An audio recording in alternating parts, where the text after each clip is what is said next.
Le développement des publics, c'est également un travail de billetterie. Ce n'est pas juste vendre des billets, mais c'est vraiment un accompagnement des publics du début à la fin de leur parcours de spectateurs. Donc, ils ont leur billet, ils entrent dans la salle et c'est un lien avec les hôtes et hôtesses d'accueil. Du coup, on laisse sur le lien pôle accueil public.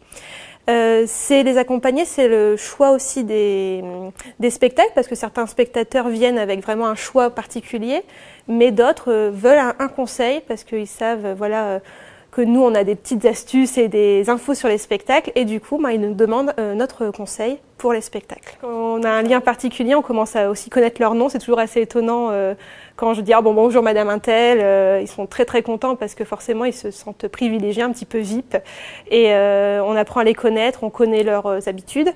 On sait très bien qui va voir quoi, si c'est de la danse, c'est du théâtre, donc oui, ce lien particulier est très très intéressant. Aimer les gens, c'est aussi les accompagner, et c'est ce qui est vraiment très intéressant, c'est de pouvoir les accompagner du début à la fin, parce que c'est vraiment un parcours de spectateur qui est intéressant dans ce lieu, qui peut paraître un peu grand. C'est vrai qu'il est assez imposant. C'est difficile de mettre un pied dedans, mais au moins quand ils sont là, ils sont bien accueillis et ils sont privilégiés. C'est vraiment de travailler dans le rush, surtout les soirs de spectacle où, quand on est complet, on peut accueillir jusqu'à 800 personnes.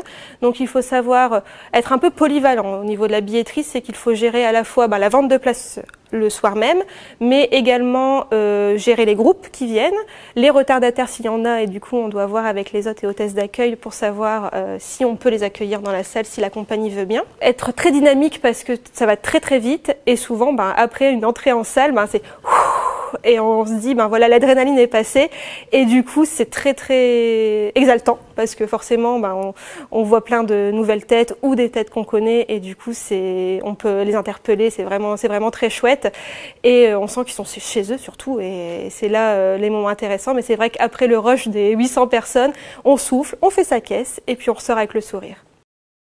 Mon meilleur souvenir, ce serait la venue de Alexandre Astier, qui est très connu en étant le réalisateur de la série Kaamelott, mais qui a également créé des très très beaux spectacles, donc le spectacle Que ma joie demeure, que nous avons accueilli ici au Phénix. On a fait salle comblée 3 soirs. Ça a été très intéressant de le voir sur scène parce qu'il avait fait une chute, il était plâtré, et du coup il a adapté tout son spectacle. Donc on a eu la chance de voir un spectacle assez inédit parce qu'il avait quand même adapté.